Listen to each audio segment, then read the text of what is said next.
We're back. We're back, Q family. Thank you so much for listening to us. And we're back.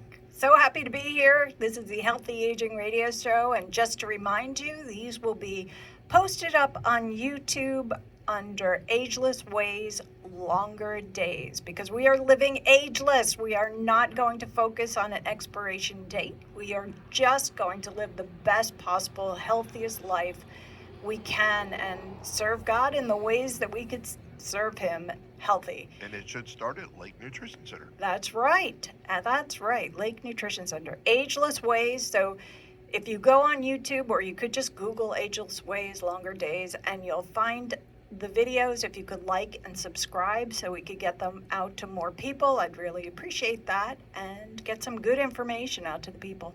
So today, during the week, one of my lessons was on something called social isolation. Social isolation, what does that mean to you, James? That means that, right? So social isolation is the lack of contact with people. According to the CDC, it's the lack of relationship with others and little or no social support or contact. It's associated with lots of health risks. And why I bring this to your attention is many of you, and sometimes myself, I'm like, I don't want to be around people. And many of you could be sitting home right now, and you're sitting there alone, and that's fine, and you're happy in your own skin. And social isolation, so let me clarify this. There's loneliness and there's social isolation. Loneliness is feeling alone or discontent, or it's a feeling that you don't have any meaningful or close relationships in your life. Social isolation and loneliness are two separate issues. Social isolation is the lack of contact with people. Social isolation could lead to loneliness, and loneliness could lead to being socially isolated, but the two are separate issues. You can actually be surrounded by a whole boatload of people and still feel lonely. So loneliness is not even about having people around you. Loneliness is a feeling. But social isolation is when you lose contact with people and you really don't care about connecting with people. 1 in 4 Americans over the age of 65 experience or are considered socially isolated. Think about that. 1 in 4. That means there's 3 of us here. The person that's missing is socially isolated. That's a large percentage of people who are sitting or being or doing things just by themselves. I had a customer come in the store the other day, and he said, I think the only person I talked to today was the waitress. And many of you may have lost spouses. You may have, just lost contact with your family. Maybe you moved down here 30, 40 years ago, and when you were a lot younger, it was a lot easier to make friends.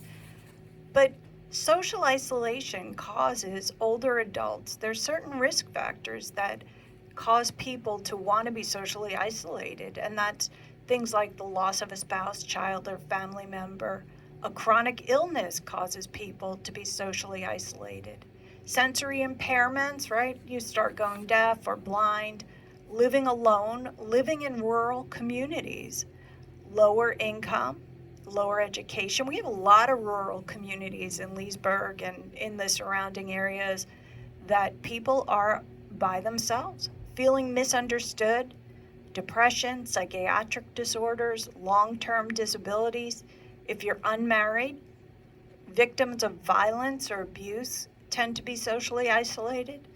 Divorced, and if you lost your job, you tend to be socially isolated. And social isolation leads to disease.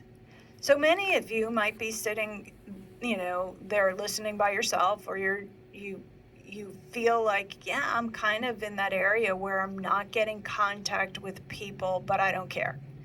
I don't want to be around people. I don't need people. Why don't, people only aggravate me? Well, social isolation leads to disease. And even though you think that, some people, are very healthy socially isolated, it doesn't mean that mentally they don't know what's going on. But social isolation actually leads to premature death. So you have a shorter lifespan if you're socially isolated. Social isolation leads to 50% increase of dementia. So you're more likely to get some type of dementia being socially isolated.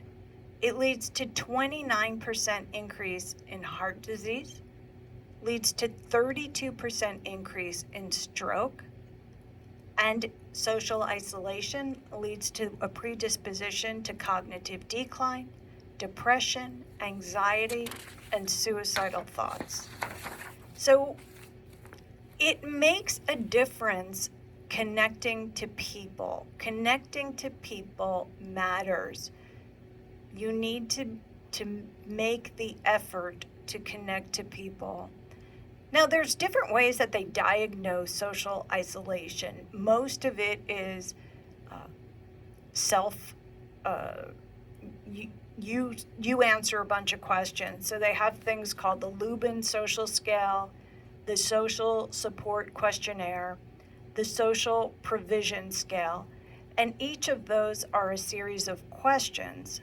And I recommend you speak to somebody, speak to your doctor, speak to your care provider, speak to your therapist, and let them assess you and see where you fall. So how can a socially isolated person overcome? Stay engaged. Keep your daily routines. One important aspect of social isolation is you have to keep a daily routine. Get up, get out of bed, take a shower, and get dressed. When I was a kid, my mom, didn't matter. We'd get up and we'd say, "Oh, Mom, I don't feel good. I think I have a fever." All she would say is, "Go take a shower and get dressed. If you still feel sick after you go take a shower and get dressed, you could stay home from school." And of course, after we took a shower and got dressed, we were much better mind frame, much better mood. We didn't go back to bed.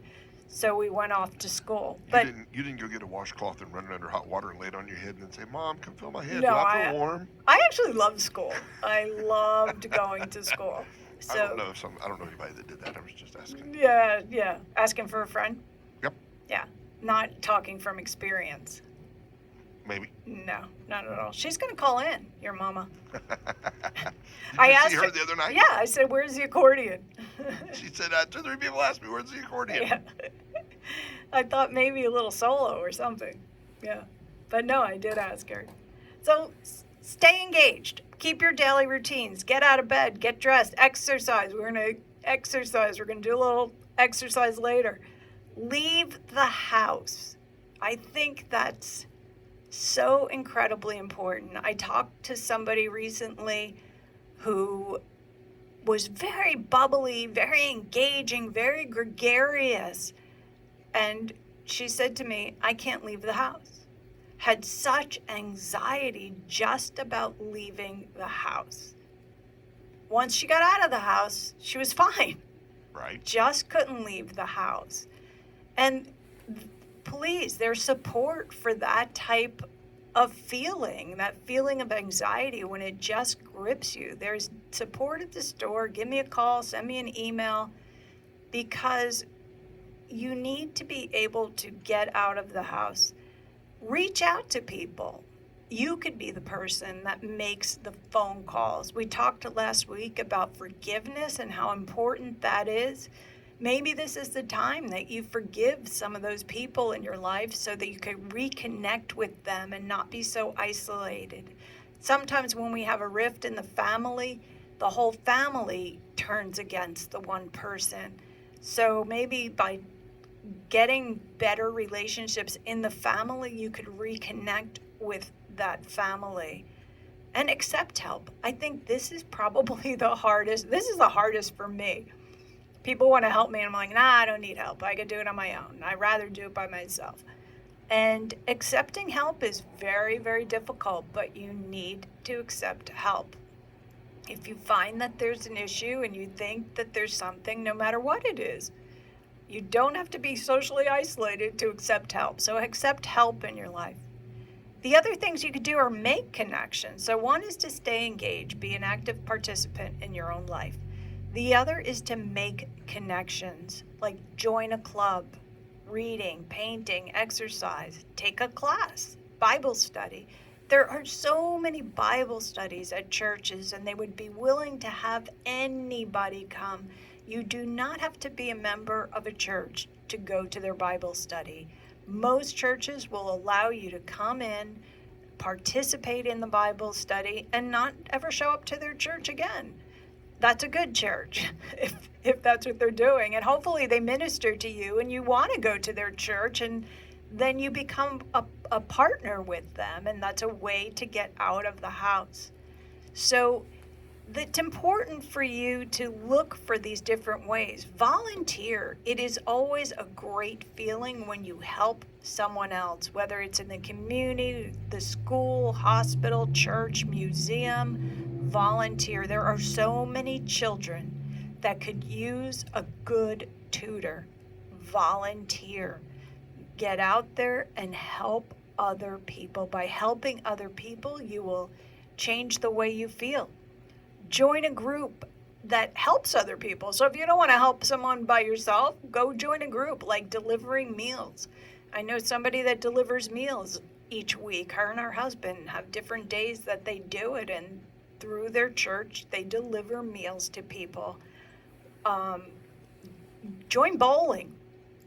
They have bad bowling leagues. I think they call them now easy strikes. They don't call them bad bowlers, but they have bad bowling leagues where you only have to knock down 8 pins or 9 pins to get a strike. So you don't have to be good to join the sport. I know that some sports people feel uncomfortable because they're not in pristine athletic posturing, but join bad bowling. You join a league. One person could hop on someone else's league. You'll meet people there. You'll have a lot of fun. Bad bowling is so much fun. Go to the gym. One of the examples that they gave in the coursework was about somebody who's socially isolated. He joined a gym. He met a friend at the gym. Then that friend introduced him to a group of other friends. They all started to run, so then he joined a running club, and he made his social network just expand because of this one moment that he joined the gym. So joining something, you have no idea what God has planned for you as you create that network. And we come back, we will continue talking about different ways to stay healthy and age agelessly. We'll see you in a few.